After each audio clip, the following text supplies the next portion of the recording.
আসসালামু আলাইকুম ওয়া রাহমাতুল্লাহি ওয়া বারাকাতুহু।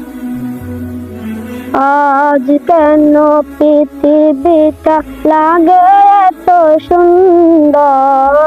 আজ কেন পৃথিবীটা লাগে এত সুন্দর?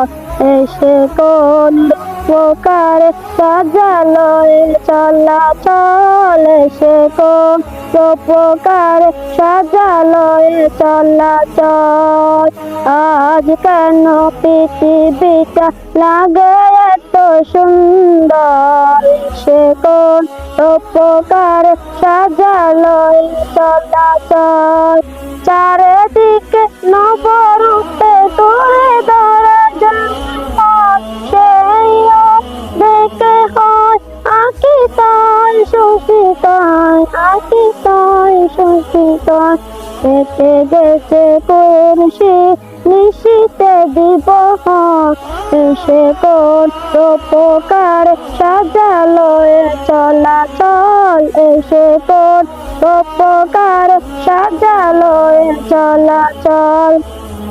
আজ কেন পৃথিবীটা লাগে এত সুন্দর? এসে কোন উপকার সাজালো এ চলাচল? এসে কোন উপকার সাজালো এ চলাচল?